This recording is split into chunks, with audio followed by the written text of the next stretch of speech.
सुनो के आलिमों का मर्तबा बहुत बुलंद है वारिसे रसूल है वफा बहुत बुलंद है। सुनो के आलिमों का मर्तबा बहुत बुलंद है। উলামায়ে কেরামকে দেশের জন্য অবদান রাখবার সবক দেওয়া মানুষগুলো অনেকেই আছেন দেশের সম্পদ দেশের বাইরে পাচার করে বেগম পাড়ায় তারা বাড়ি ঘর গড়ে তোলে, দেশ প্রেমের জিগির মুখে তোলেন, অথচ দেশকে লুট করে দেশের বাইরে সম্পদ পাচার করে সেখানে নিজের আখের গুছিয়ে শুধুমাত্র এখানে দেশপ্রেমের অভিনয় তারা করে থাকেন। সময় এসেছে উলামায়ে কেরামের সে অবদানকে স্বীকার করবার। সেই ব্রিটিশ বিরোধী আন্দোলন থেকে নিয়ে শুরু করে এই ২৪শে জুলাই আন্দোলন পর্যন্ত প্রত্যেকটা ক্ষেত্রে মাদ্রাসার ছাত্রদের উলামায়ে কেরামের যে ত্যাগ বরাবরের মতো সেটি অবমূল্যায়িত হয়েছে। কোন সেক্টরে কোন ক্ষেত্রে যথাযোগ্য মূল্যায়ন তো পরের কথা, ন্যূনতম মূল্যায়ন ন্যূনতম কখনো সেই অবদানের স্বীকৃতি এই সমাজ কখনো দেয়নি। অনেক মিডিয়া আছে উল্লেখ করতে পর্যন্ত তারা কার্পণ্য করে। সময় এসেছে সেটির পরিবর্তন করবার, সময় এসেছে সেই অবস্থাকে পরিবর্তন করবার। বাবুনগর মাদ্রাসা এটা বাংলাদেশের অন্য সাধারণ 10টি মাদ্রাসার মতো একটি মাদ্রাসা নয়, এটা বিশাল বড় এক বিপ্লবের সূতিকাগার। এখান থেকে বহু বিপ্লবের সূচনা, এখান থেকে জাতির ঈমান আমলের প্রহরা যেভাবে হয়ে থাকে সেটা খুবই বিরল একটি ব্যাপার। আমাদের এই প্রিয় বাংলাদেশে এক অবহেলিত মূল্যবান সম্পদের নাম হলো উলামায়ে কেরাম। এই দেশে এই মাটিতে গুণী মানুষের কদর এমনিতেই একটু কম হয়, এর মধ্যে সবচাইতে কম কদর কম মূল্যায়ন হয় যে গুণী মানুষগুলোর, তাদের নাম হলো উলামায়ে কেরাম। উলামায়ে কেরামের যে অবদান এই সমাজ এই দেশ এই মাটি ও মানুষের প্রতি, সেটাকে এই সমাজে কখনো শ্রদ্ধার সাথে কৃতজ্ঞতার সাথে খুব বেশি একটা স্মরণ করতে আমরা দেখি না। এটা হলো আমাদের দেশের দুর্ভাগ্যজনক বাস্তবতা। অথচ সারা দেশে বিভিন্ন পরিসংখ্যান বিভিন্ন রকম তথ্য দিলেও মোটামুটি প্রায় আলী এবং কওমি মিলিয়ে 50,000-এর মতো দ্বীনি শিক্ষা প্রতিষ্ঠান এদেশে আছে। এদেশের মানুষের জ্ঞান অর্জন করবার যে চাহিদা আছে প্রয়োজন আছে তা বিপুল সংখ্যক মানুষের সেই চাহিদা পূরণ করে থাকে এই সমস্ত দ্বীনি শিক্ষা প্রতিষ্ঠান। এই সমস্ত মাদ্রাসায় কত ছাত্র পড়াশোনা করে, কত শিক্ষার্থী আছে, এর এক্সাক্ট হিসাব বা পরিসংখ্যান কারো কাছে না থাকলেও বিভিন্ন পরিসংখ্যানকে আমলে নিলে পর্যালোচনা করলে দেখা যায় প্রায় 4 থেকে 5 মিলিয়ন 40 থেকে 50 লক্ষ মানুষ কম বেশি এই দ্বীনি মাদ্রাসা সমূহ থেকে দ্বীনের জ্ঞান আহরণ করে থাকে এবং সমাজের প্রতি তারা নানাবিধ দায়িত্ব পালন করে থাকে। উলামায়ে কেরামের যে সমস্ত অবদান আছে, উলামায়েদের যে সমস্ত ইতিবাচক কর্মকাণ্ড আছে, এই সমাজ বিনির্মাণে তাদের যে ভূমিকা আছে, এটা ব্রিটিশ বিরোধী আন্দোলন থেকে নিয়ে শুরু করে আজও পর্যন্ত অনবরত প্রতিনিয়ত উলামায়ে কেরাম সেটি নিবেদন করে যাচ্ছেন অনেকটা নিঃস্বার্থভাবে, কোনো প্রকার স্বীকৃতি ছাড়া, কোনো প্রকার কৃতজ্ঞতা ছাড়া। সে 1824 থেকে 31-এর তিতুমিরের বাঁশের কিল্লার সংগ্রাম, 1919 থেকে 24-এর খেলাফত আন্দোলন, কিংবা তার আগে পরে যে সাম্রাজ্যবাদী শক্তিকে অপসারণ করবার জন্য উলামায়ে কেরামের যে ত্যাগ, দিল্লির বিভিন্ন এলাকার গাছে গাছে যে ওলামাদের লাশ ঝুলেছে, উলামায়ে কেরাম অকাতরে তাদের যে জীবন বিলিয়েছেন এই সাম্রাজ্যবাদীদের থেকে নিজের দেশ এ অঞ্চলকে মুক্ত করবার জন্য, সেই থেকে শুরু হয়েছে আজও পর্যন্ত দেশের প্রত্যন্ত অঞ্চলে উলামায়ে কেরাম যেভাবে নির্লসভাবে নিঃস্বার্থভাবে পরিশ্রম দিয়ে যাচ্ছেন এই সমাজকে নির্মাণ করবার জন্য। দুঃখজনক বাস্তবতা হলেও এই রাষ্ট্র কখনো উলামায়ে কেরামের সেই অবদানকে স্বীকার করে নাই। সময়ত উপস্থিতি, আমাদের এই সমাজে সবচেয়ে বড় অভাব, সবচেয়ে বড় খরা, সবচেয়ে বড় দুর্ভিক্ষ হলো সৎ এবং সৎ মানুষের। আমাদের অনেক পরে স্বাধীনতা অর্জনকারী পৃথিবীর বহু দেশ আমরা খুঁজে পাই, যেই দেশ আমাদের চাইতে অর্থনৈতিকভাবে, জ্ঞানে বিজ্ঞানে, তথ্য প্রযুক্তিতে, অবকাঠামোতে, গবেষণাতে, অন্য অনেক সেক্টরে তারা আমাদের চাইতে বহুগুণ এগিয়ে গেছে। যারা পৃথিবীর বিভিন্ন দেশ সফর করেন, ভ্রমণ করেন, তারা ভালো বলতে পারবেন যে আমাদের প্রিয় স্বদেশ, এদেশের মানুষের মধ্যে যে পরিমাণ পরিশ্রম করবার মানসিকতা আছে, আমাদের মিডল ইস্টে বা বিভিন্ন দেশে থাকা প্রবাসী ভাইদের যে অক্লান্ত পরিশ্রম, তাদের যে ঐকান্তিক প্রচেষ্টা, সেগুলো দেখলে দিনের আলো মতো পরিষ্কার হয় যে এদেশের মানুষ পরিশ্রম করে সচ্ছলতা এবং সমৃদ্ধি আনার জন্য চেষ্টা করতে চায়। দুর্ভাগ্যজনক বাস্তবতা, দুর্নীতি, অনিয়ম, অপশাসন এগুলো আমাদেরকে পিছিয়ে রেখেছে। কোনোভাবে আমরা এগুলোকে ওভারকাম করে সামনে এগোতে পারছি না। যার যেখানে যতটুকু ক্ষমতা আছে সে সেখানে ততটুকু অন্যায়, সে ততটুকু দুর্নীতি, সে ততটুকু তার অন্যায় শক্তির ব্যবহার সে করে। এই দুরবস্থা থেকে উত্তরণের জন্য উম্মার এই সংকটকালে নীতি এবং আদর্শবান নাগরিক এবং মানুষ গড়ে তোলবার জন্য দেশের মসজিদের মিম্বর থেকে নিয়ে মাহফিলের মঞ্চ পর্যন্ত নিরলসভাবে উলামায়ে কেরাম কাজ করে যাচ্ছেন আজ বহু বছর, বহু যুগ ধরে। প্রতিটা মাহফিলে, জুমার প্রতিটি মিম্বরে, মিডিয়ায় উলামায়ে কেরামের প্রতিটি কথায়, বক্তব্যে, প্রতিটি লেখনীতে, প্রতিটি প্রচেষ্টায় তারা সব সময় চেষ্টা করেন কিভাবে এদেশের মানুষকে আল্লাহভীরু করা যায়, মুত্তাকি করা যায়, পরহেজগার করা যায়, তাদের আকীদাকে বিশুদ্ধ করা যায়, তারা আম্বিয়া আলাইহিস সালামের আদর্শের অনুসারী হতে পারে, তারা কিভাবে সাহাবায়ে কেরামের আদর্শের অনুসারী হতে পারে, যেই সাহাবায়ে কেরাম আহলুস সুন্নাহ ওয়াল জামাআতের কাছে সৎ সঠিকতার সবচেয়ে বড় মাপকাঠি। নবী সাল্লাল্লাহু আলাইহি সাল্লামের পর কোরআন এবং হাদিসকে বুঝবার জন্য যাদের বুঝ আমাদের জন্য সবচেয়ে বড় মেয়ার এবং মাপকাঠি, সেই সাহাবায়ে কেরামের পথে, সুন্দরের পথে, ন্যায়ের পথে, সততার পথে, নিষ্ঠার পথে এদেশে মানুষকে আনবার জন্য মাহফিলগুলোতে, মিম্বরগুলোতে, মাদ্রাসাগুলোতে, বিভিন্ন দ্বীনি প্রতিষ্ঠানগুলোতে উলামায়ে কেরাম কাজ করে চলেছেন। ভাইরা আমার, আমাদের দেশে আইন শৃঙ্খলা পরিস্থিতি যতটা স্বাভাবিক আছে, যতটুকুন ভালো আছে, এই ভালো থাকার পেছনে আমাদের আইন শৃঙ্খলা রক্ষাকারী বাহিনী, আমাদের প্রশাসনের দায়িত্বশীল ব্যক্তিবর্গ, তাদের যেমন ভূমিকা আছে, ঠিক তাদের পাশাপাশি প্যারালালি অনেক বড় ভূমিকা পালন করছেন এদেশে উলামায়ে কেরাম। উলামায়ে কেরামের বক্তব্য, তাদের ওয়াজ নসিহা শুনে বহু চোর চুরি থেকে তওবা করে, বহু ব্যভিচারী ব্যভিচারের পথ ছেড়ে শুদ্ধতা এবং পবিত্রতার পথে আসে, বহুত হারামখোর হারামের পথ ছেড়ে হালালের পথে আসে, বহু মানুষের অধিকার নষ্টকারী মানুষ মানুষের অধিকার নষ্ট করার পথ থেকে তওবা করে আল্লাহর পথে ফিরে আসে। অজস্র তওবাকারী, অগণিত তওবাকারী গোটা দেশের প্রান্তে প্রান্তে ছড়িয়ে আছে, যারা হয় মিম্বরের আলোচনা থেকে, কিংবা মাহফিলের বক্তব্য থেকে, কিংবা উলামাদের আলোচনা থেকে, কোনো দ্বীনি মাদ্রাসা থেকে, কোনো আলেমের সোহবত বা সাহচর্য থেকে, কোনো আল্লাহওয়ালার সান্নিধ্য থেকে তারা হয়তো নিজেকে আত্মশুদ্ধির পথে এনেছেন, সংশোধনের পথে এনেছেন। এরকম হাজার লাখো অবদান আছে। উলামায়ে কেরামের বক্তব্য শুনে কোনো মানুষ খারাপ পথে গিয়েছে, ভুল পথে গিয়েছে এমন একটি নজির পাওয়া যাবে না।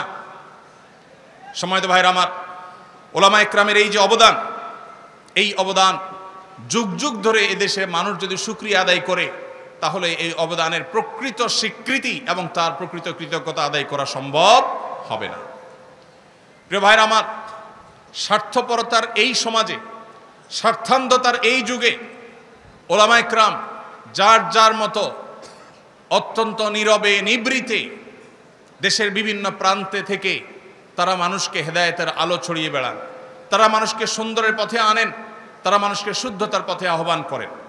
উলামায়ে কেরামের অনেক বড় একটা অবদানের জায়গা হলো তারা সুশৃঙ্খল নাগরিক গড়বার জন্য বিশাল বড়, বিরাট বড় ভূমিকা পালন করছেন। এদেশের প্রায় 40 থেকে 50 হাজার যে মাদ্রাসা আছে, কওমি আলিয়া মিলিয়ে যে এই বিপুল সংখ্যক মাদ্রাসা আছে, এর মধ্যে 40 থেকে 50 লক্ষ শিক্ষার্থী, এর বেশিরভাগই আবাসিক মাদ্রাসাগুলোতে তারা বেড়ে ওঠেন। মাদ্রাসার চৌহদ্দিতে এক একটা মাদ্রাসাতে কোনো কোনো জায়গায় 1000, 1500, 2000, 2500, 3000 অথবা কম বেশি শিক্ষার্থী যে আছে, এই শিক্ষা প্রতিষ্ঠানগুলোতে সাধারণত সচরাচর পরিবেশ যতটা সুন্দর থাকে, পরিচ্ছন্ন থাকে, অন্য সাধারণ যে সমস্ত আবাসিক প্রতিষ্ঠান আছে বা আবাসিক ভবন আছে যেখানে মানুষ বসবাস করে, যেখানে বিভিন্ন বয়সী মানুষরা থাকে, আমরা যদি পরিবেশের যে কম্পেয়ার বা তুলনা সেটা যদি আমরা করি তাহলে দেখব দ্বীনি মাদ্রাসাগুলোর পরিবেশ অত্যন্ত পরিচ্ছন্ন থাকে, অত্যন্ত সুন্দর থাকে। শিক্ষার্থীরা নিজ উদ্যোগেই এটা করে থাকেন। বাংলাদেশে 5% মাদ্রাসারও সকল ওয়াশরুম, সকল অজুখানা, সকল জায়গা এবং আঙিনা এগুলো পরিচ্ছন্ন করবার জন্য আলাদা পরিচ্ছন্নতা কর্মী সেভাবে থাকে না, বরং শিক্ষার্থীরা স্বেচ্ছাসেবার মাধ্যমে, তালেবে ইলমরা ভলেন্টারি ওয়ার্কের মাধ্যমে তাদের পরিবেশকে তারা সুন্দর করে, তাদের এনভায়রনমেন্টকে তারা সুন্দর করে। ভাইরা আমার, এত শত মাদ্রাসা, এত লক্ষ লক্ষ ছাত্র, অথচ এই সমস্ত মাদ্রাসাগুলোতে আজও পর্যন্ত কোনো নিজেদের মধ্যে দাঙ্গা হাঙ্গামা লেগে অনেক মানুষ মারা গেছে, বহু মানুষ হতাহত হয়েছে, এরকম একটি ঘটনা আজও পর্যন্ত দেখা যায় না। যেখানে তরুণদের বসবাস, যাদের শরীরে টকবগে রক্ত প্রবাহমান, তাদেরকে কোরআন এবং হাদিসের মাধ্যমে, কোরআন এবং হাদিসের যে অনুপ্রেরণা, ইন্সপিরেশন আছে তার মাধ্যমে এদেশে ওলামায়ে কেরাম তাদেরকে যোগ্য, সুশৃঙ্খল নাগরিক, শান্তিকামী মানুষ হিসেবে গড়ে তুলছে। যার কারণে আমাদের থানাগুলোতে যত অপরাধমূলক মামলা হয়ে থাকে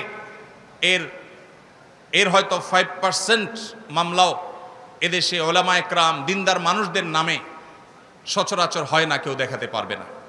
এভাবে একটা সমাজকে বিনির্মাণ করবার জন্য ওলামায়ে কেরাম যেভাবে দিন রাত কাজ করে যাচ্ছে, সেই তুলনায় এই রাষ্ট্র কখনো আলেমদের সেই অবদানের স্বীকৃতি দেয় নাই। প্রিয় ভাইরা আমার, আমাদের মাদ্রাসার তালেবে ইলমদের সমালোচনার অনেক জায়গা থাকতে পারে, কিন্তু মাদ্রাসার তালেবে ইলমরা যতটা শান্তিপ্রিয় হয়, তারা যতটা সুশৃঙ্খল হয়,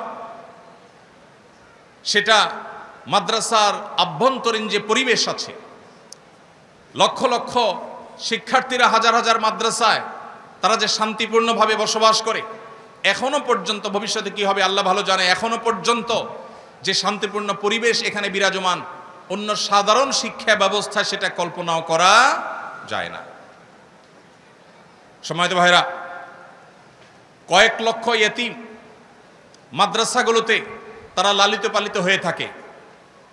এই যে কয়েক লক্ষ, কোনো কোনো হিসাব অনুযায়ী 2, কোনো কোনো হিসাব অনুযায়ী 3 লক্ষ ইয়েতিম সারা দেশে বিভিন্ন মাদ্রাসাগুলোতে তারা আশ্রয় নেয়, তারা সেখানে বেড়ে ওঠে।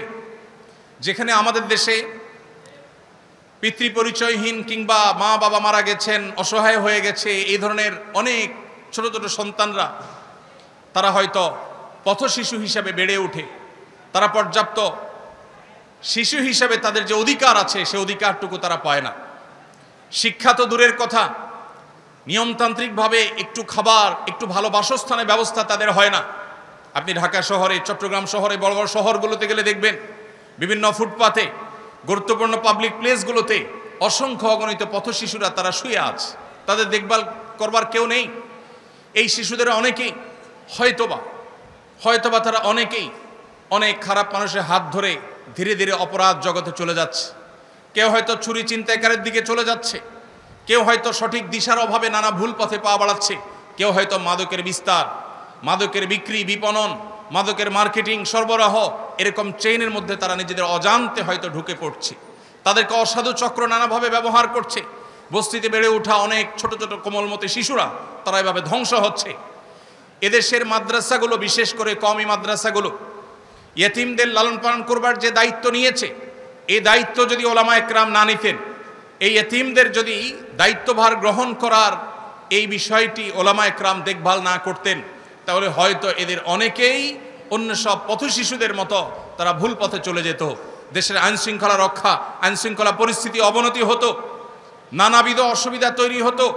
ওলামায়ে কেরামের এই যে নীরবে নিবৃতে এই যে লক্ষ লক্ষ ইয়েতিম লালন পালন, তাদের খাবার দাবার, তাদের বাসস্থান শুধু নয়, তাদেরকে দেশের সবচেয়ে দামি, সবচেয়ে ভালো মানুষ, সবচেয়ে আদর্শবান নাগরিক হিসাবে গড়ে তুলবার জন্য, সৎ মানুষ হিসাবে, নিষ্ঠাবান মানুষ হিসাবে, আল্লাহ বিরা মুত্তাকি মানুষ হিসাবে গড়ে তুলবার জন্য যেভাবে ওলামা ইকরাম কাজ করছেন, মাদ্রাসাগুলো কাজ করছে, দুঃখজনক হলেও সত্য, তাদের সেই কাজের কোনো মূল্যায়ন, কোনো স্বীকৃতি আজও পর্যন্ত এই রাষ্ট্র অথবা রাষ্ট্রকে যারা ধারণ করে তারা কখনো আজও পর্যন্ত দেয়নি।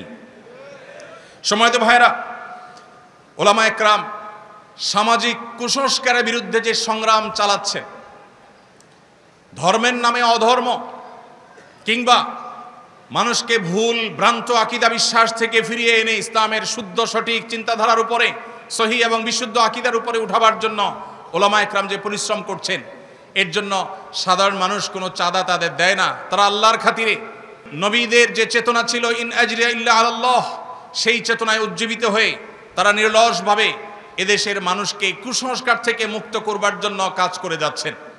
বহু কুসংস্কার আছে, সামাজিক কুসংস্কার, যেই কুসংস্কারগুলো এই সমাজ থেকে ঝেঁটিয়ে বিদায় করেছেন মূলত ওলামা ইকরাম।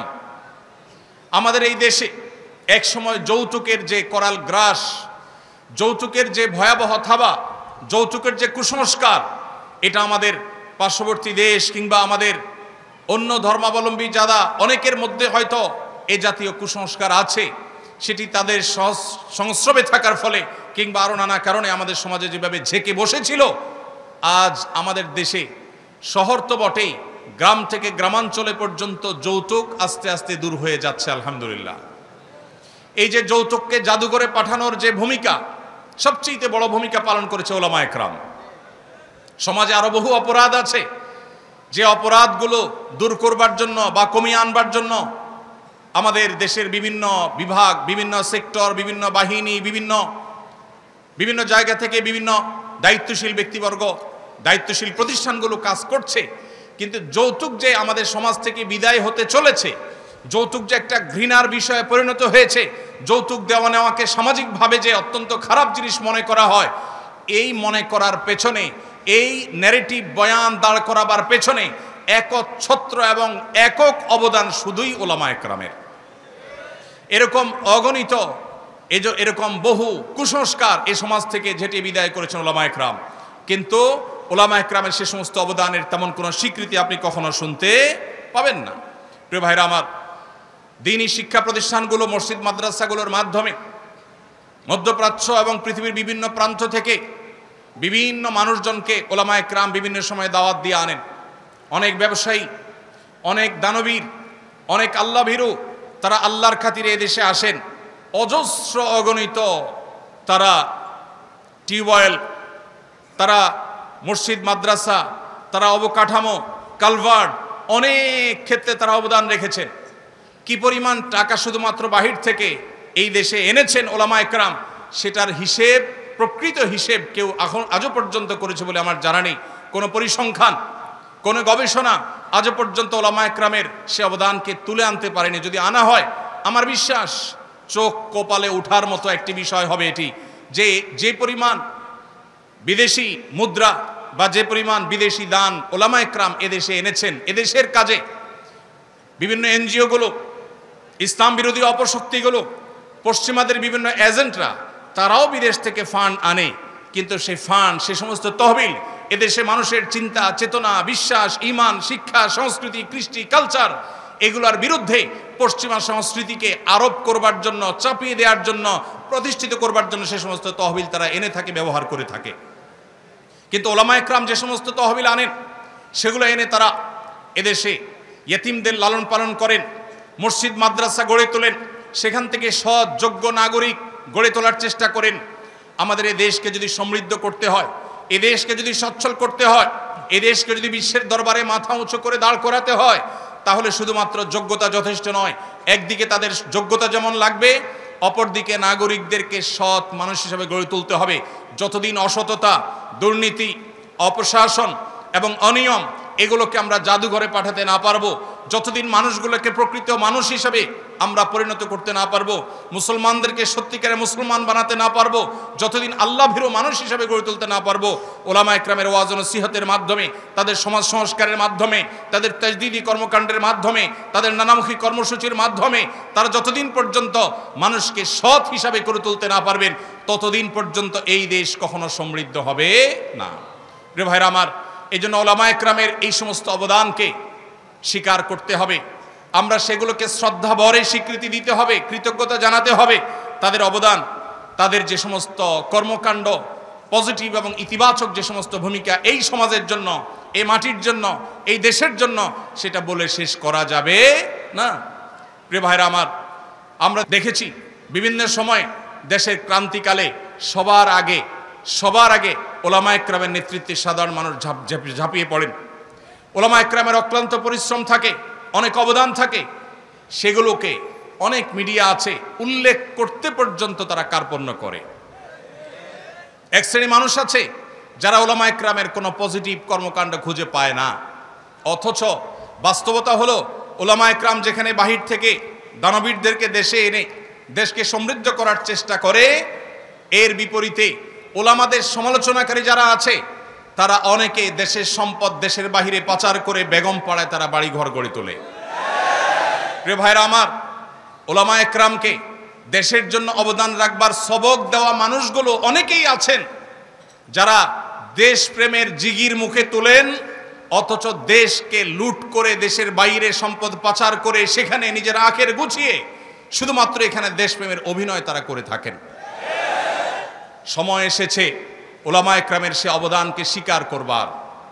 সেই ব্রিটিশ বিরোধী আন্দোলন থেকে নিয়ে শুরু করে এই 24শে জুলাই আন্দোলন পর্যন্ত প্রত্যেকটা ক্ষেত্রে মাদ্রাসার ছাত্রদের ওলামা একরামের যে ত্যাগ বরাবরের মতো সেটি অবমূল্যায়িত হয়েছে।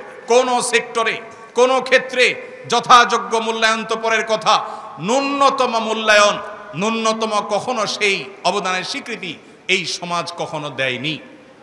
সময় এসেছে সেটির পরিবর্তন করবার, সময় এসেছে সেই অবস্থাকে পরিবর্তন করবার। আমরা আরশের মালিকের কাছে দোয়া করি, আল্লাহ রাব্বুল আলামিন এদেশের ওলামা একরামের যে অবদান আছে সেগুলোকে স্বীকৃতি দেওয়ার তৌফিক আমাদেরকে দান করুন। ওলামা একরামের যে অবদান আছে সেগুলোকে স্বীকার করবার, কৃতজ্ঞতা আদায় করবার তৌফিক আল্লাহ তাআলা আমাদেরকে দান করুন। মাল্লাম ইয়াশকুরিন নাস লাম ইয়াশকুরিল্লাহ। ওলামাদের অবদানের স্বীকৃতি যদি আপনি না দেন, কৃতজ্ঞতা যদি আপনি আদায় না করেন, তাহলে সেক্ষেত্রে আপনি কখনো প্রকৃত অর্থে আল্লাহর শুকরগুজার বান্দা হতে পারবেন না। মোহতারাম হাজরিন, ওলামা একরাম তাদের মাধ্যমে রাষ্ট্র চাইলে এই রাষ্ট্রের চেহারা বদলে দিতে পারে, এ রাষ্ট্রের চেহারা বদলে দিতে পারে। 3.5 থেকে 4 লক্ষ মসজিদ দেশে আছে, 3.5 থেকে 4 লক্ষ মসজিদ দেশে আছে। এই মসজিদগুলোতে জুমার দিন দুপুর 12:30 থেকে 1:30 পর্যন্ত যে পরিমাণ মানুষ উপস্থিত থাকে, আমরা যদি 4 লক্ষ মসজিদ ধরি এবং এক একটা মসজিদে যদি গড়ে 300 মানুষ উপস্থিত থাকে, এটা আমরা ধরি জুমার নামাজে ঠিক খুতবার চলাকালীন সময়ে, তাহলে দেখা যায় সারা দেশে কয়েক কোটি মানুষ মসজিদে ইমাম সাহেবদের কথা, খতিব সাহেবদের বক্তব্য শুনবার জন্য হাজির হয়েছে।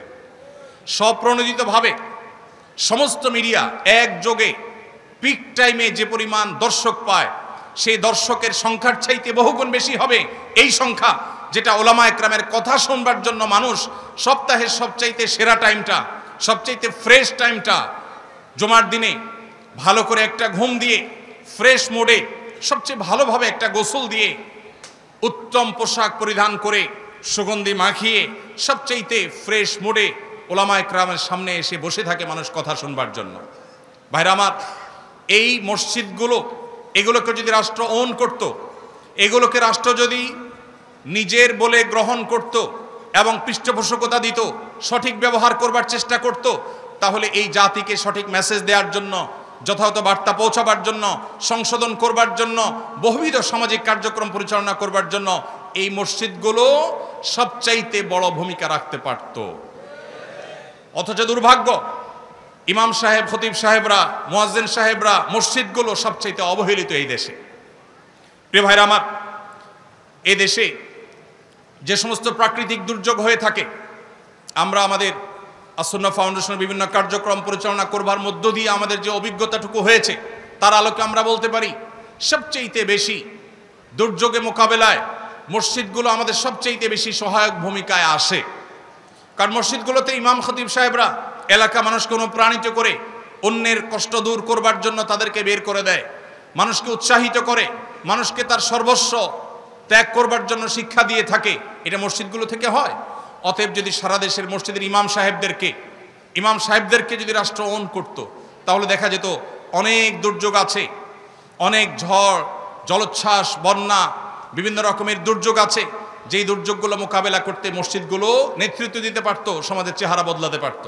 আমরা পরিবেশ দূষণের শিকার, আমাদের কর্মকাণ্ডের কারণে, নানা ভুল পদক্ষেপের কারণে আজ আমরা পরিবেশ দূষণের শিকার। আপনারা দেখেছেন বিভিন্ন সময় পরিবেশ সেক্টরে যে পরিমাণ বাজেট আছে সেখানে হরিলুট সবচেয়ে বেশি হচ্ছে।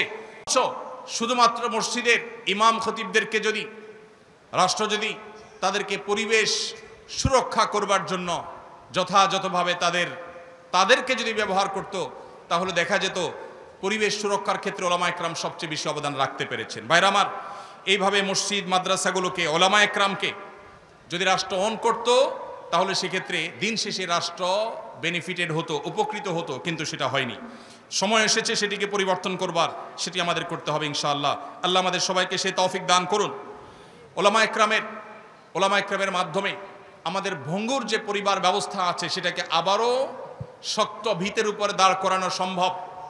ঘরে ঘরে যে পরিমাণ বিচ্ছেদ, তালাক, দাম্পত্য কলহ, অশান্তি বিরাজ করছে বিভিন্ন জায়গায়, দেশে, শহরে, গ্রামে, বিভিন্ন জায়গাতে, ওলামায়ে কেরাম সবসময় চেষ্টা করেন দাম্পত্য সম্পর্কগুলোকে কিভাবে ভালো করা যায়, কিভাবে ঠুনকো সম্পর্ককে শক্ত করা যায়, কিভাবে পরিবার ব্যবস্থাকে শক্ত করা যায়।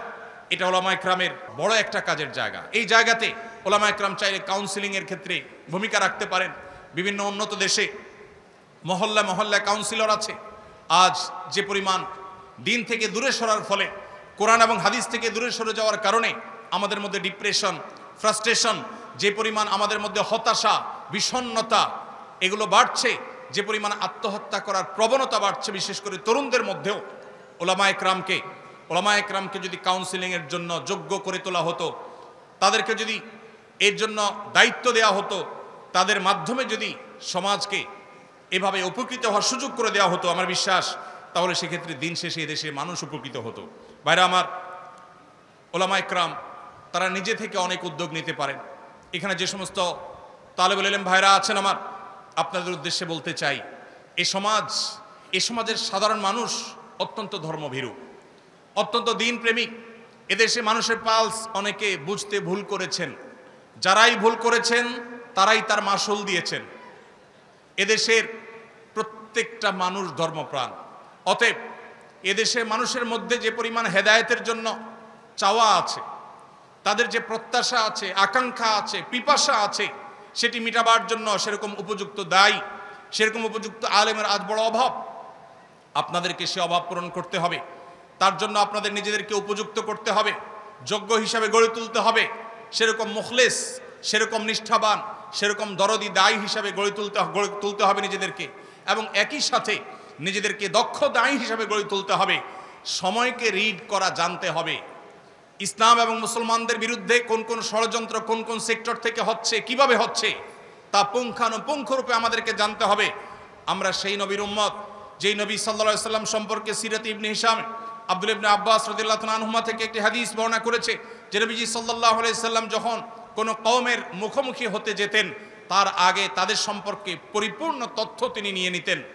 আমরা যে সমাজকে সংশোধন করতে চাই, যে সমাজে আমরা আল্লাহমুখিতার এই দাওয়াতকে ছড়িয়ে দিতে চাই, যে সমাজকে আমরা দুর্নীতিমুক্ত করতে চাই, যে সমাজকে আমরা সৎ করতে চাই, নীতিবান করতে চাই, আদর্শবান করতে চাই, সেই সমাজকে জানতে হবে এই সমাজের রন্ধ্রে রন্ধ্রে কোথায় কোন ইসলাম বিরোধী অপশক্তি বসে আছে, কিভাবে তারা কাজ করছে, কখনো আমাদের শিক্ষানীতিতে, কখনো আমাদের অন্যান্য সেক্টরে তারা কিভাবে বিষ প্রয়োগ করছে, এমনকি স্বাস্থ্যনীতিতে পর্যন্ত বিষ প্রয়োগ করছে। আমাদের তরুণদেরকে, আমাদের কিশোরদেরকে, আমাদের শিশুদেরকে, আমাদের মা বোনদেরকে, আমাদের মহিলাদেরকে, বিভিন্ন সেক্টরের মানুষদেরকে কিভাবে তারা টার্গেট করছে, কিভাবে লক্ষ্যবস্তুতে পরিণত করছে, কিভাবে এদেশে বিবাহ বহির্ভূত হারাম সম্পর্ককে নরমালাইজ করার জন্য কাজ করেছে এবং অনেকখানি তারা সফল হয়ে গেছে, কিভাবে সমকামিতাকে তারা নরমালাইজ করবার জন্য এখন কাজ করছে, নানান শব্দের মার পেছে, নানান স্লোগানের মার পেছে, নানা পরিভাষার মার পেছে, তারা কিভাবে সেটাকে সমাজের রন্ধ্রে রন্ধ্রে প্রবেশ করিয়ে দিচ্ছে। এ সম্পর্কে আমাদেরকে সজাগ হতে হবে, সচেতন হতে হবে।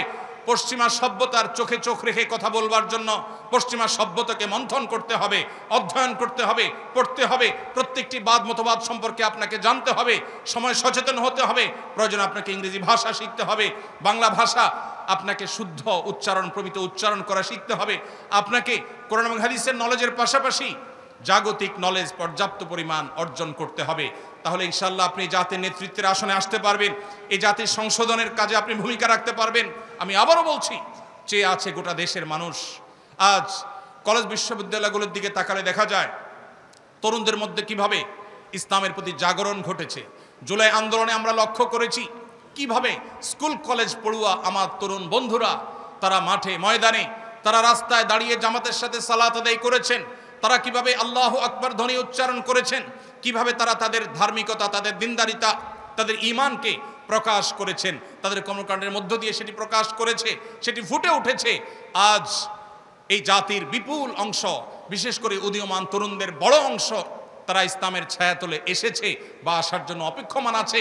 আর যারা এখনো আসেনি, তারা পশ্চিমা সভ্যতার যে অপশক্তি আছে সেটার ছোবলে থাবায় তারা আজ ধুকে ধুকে মরছে।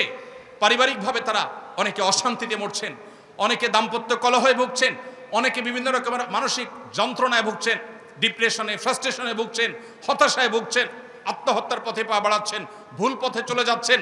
তারা অনেকেই আছেন যারা ইসলামের জন্য হয়তো নিজের অজান্তে তারা অপেক্ষা করছেন, কোরআনের দাওয়াতের জন্য, সুন্নাতে রাসূলের দাওয়াতের জন্য, সুন্নাতে সাহাবার দাওয়াতের জন্য তারা অপেক্ষমান আছেন। তাদের সেই পিপাসা নিবারণ করবার জন্য আজ বড় বেশি দরকার এক ঝাঁক তরুণ সেরকম আলেমের। আমি সৈয়দ আবুল হাসান আলী আন-নদভী রাহিমাহুল্লাহর সেই মায়ের দোয়ার কথা স্মরণ করতে চাই। তিনি শৈশবে তার মা সম্পর্কে তিনি তার এক বইয়ে, মেরি আম্মা নামক বইয়ে লিখেছেন যে শৈশবে তার মা জায়নামাজে বসে দোয়া করতেন, আয় আল্লাহ এক সে হাজারোं की जरूरत पूरी फरमा। সময় এসেছে এখন সেই হুবহু সেই দোয়া করবার।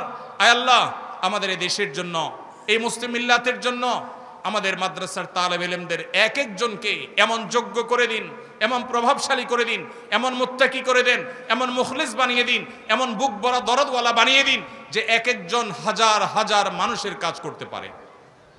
প্রিয় ভাইরা আমার, আমাদেরকে নিজেদেরকে গড়ে তুলতে হবে।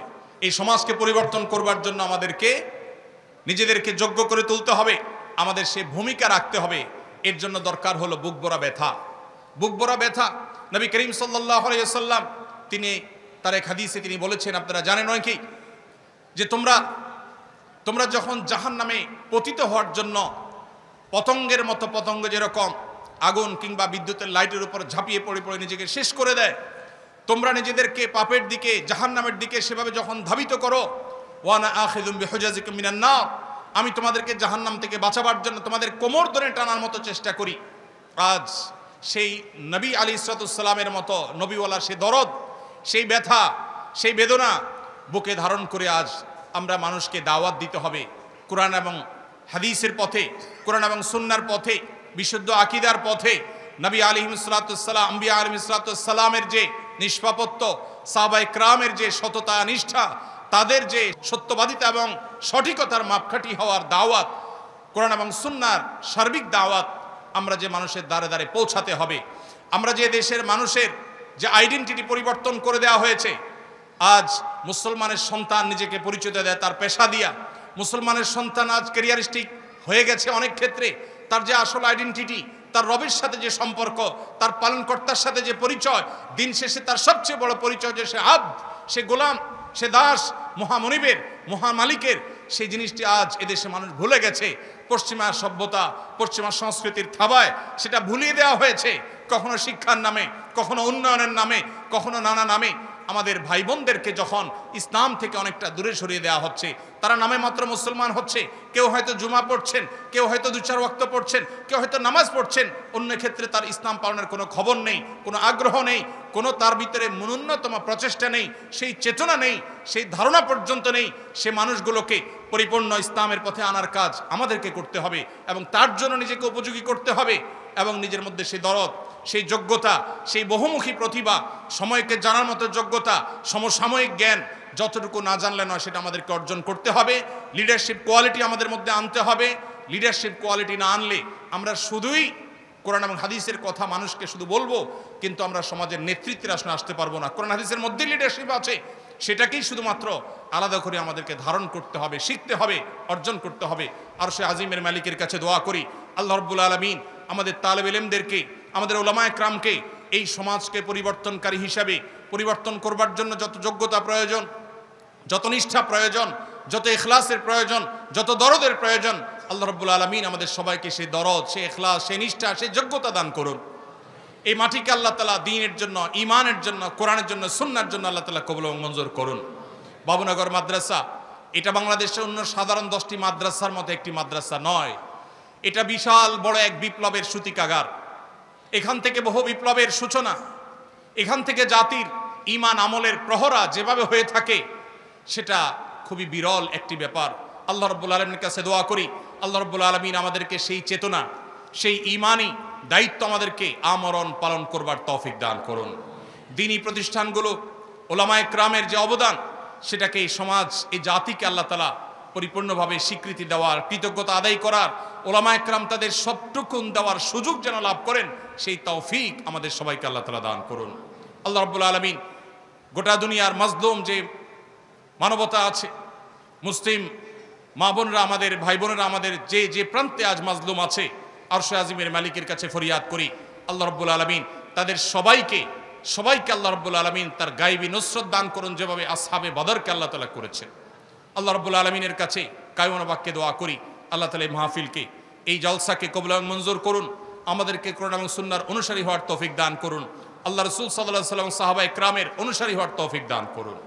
আমাদের সবাইকে ইত্তেবায়ে সুন্নাহ, সুন্নতে রাসূল এবং সুন্নতে সাহাবার পরিপূর্ণ ইত্তেবা এবং অনুকরণ করার তৌফিক দান করুন। আমি আবারও শুকরিয়া জানাচ্ছি আমাদের সম্মানিত মুরব্বিয়ানে আযমের প্রতি, যারা আমাকে কিছু কথা বলবার সুযোগ করে দিয়েছেন, যাদের বদান্যতার কারণে, তাদের হোসনে জনের কারণে আমি হয়তো কিছু কথা বলবার সুযোগ পেয়েছি।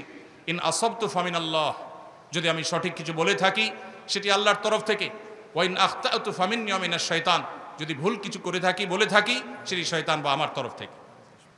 পরিশেষে আমি আমাদের বিশেষ করে তালেব ইলম ভাইদেরকে বলতে চাই,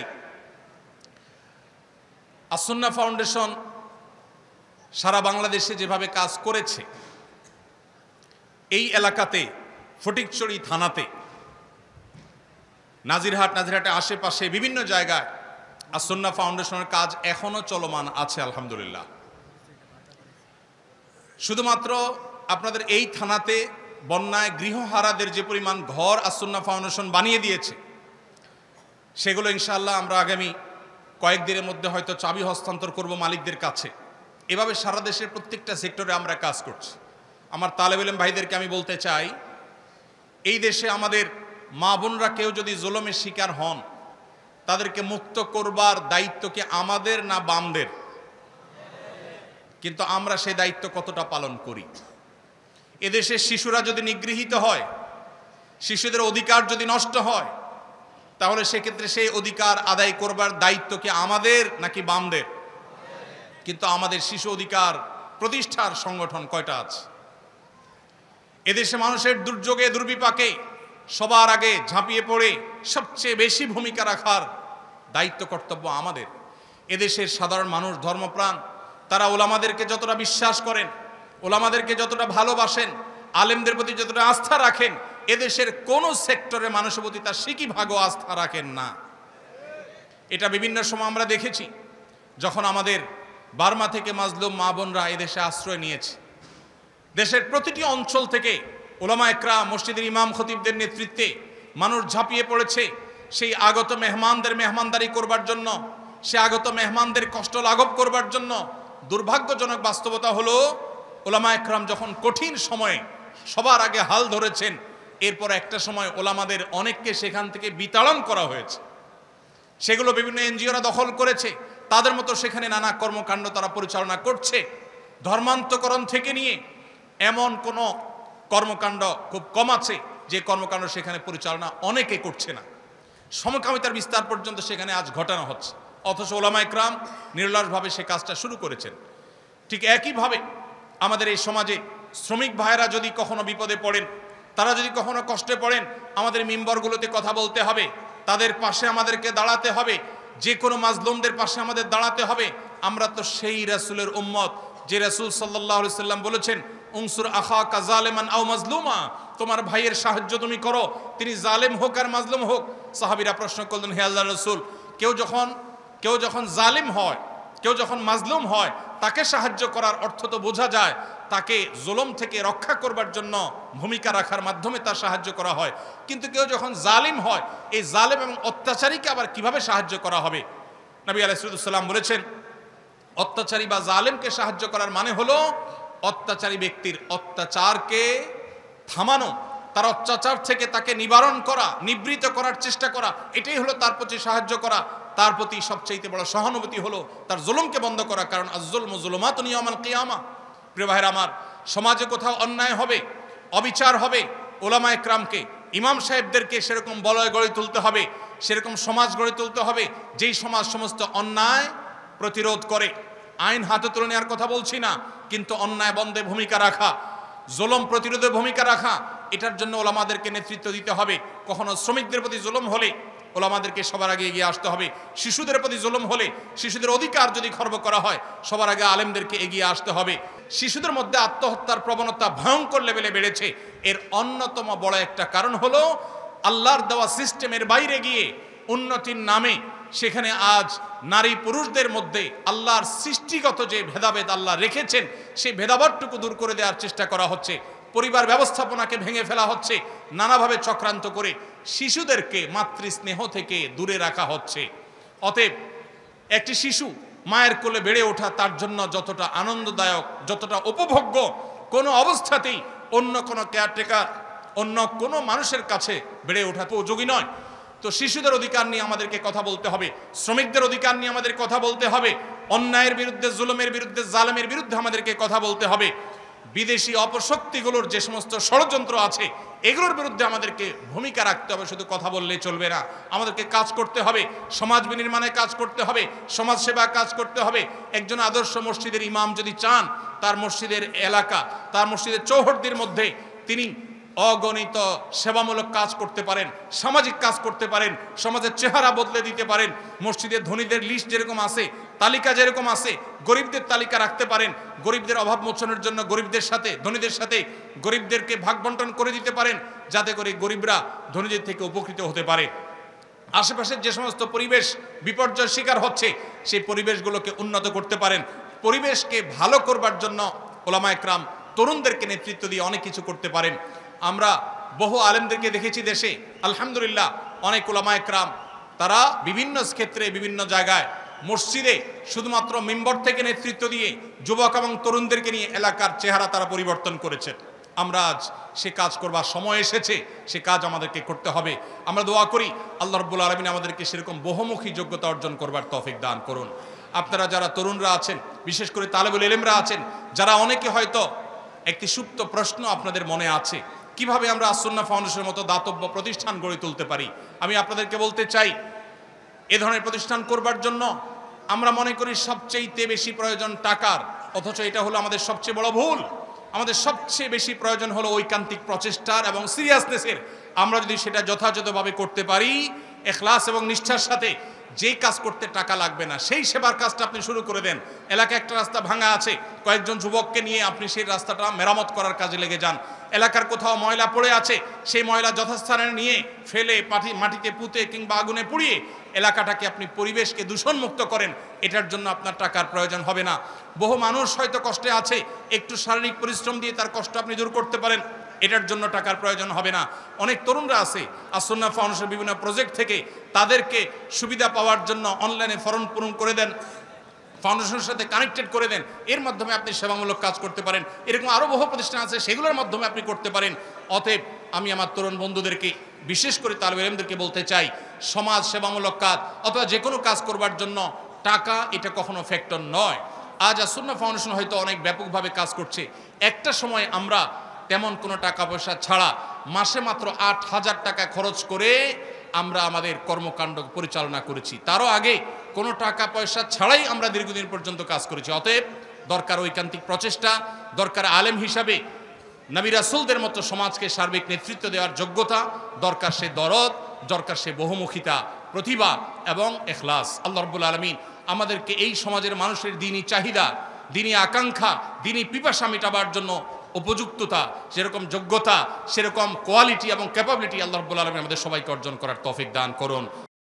আস-সুন্নাহ ফাউন্ডেশন, উম্মার স্বার্থে সুন্নাহর সাথে।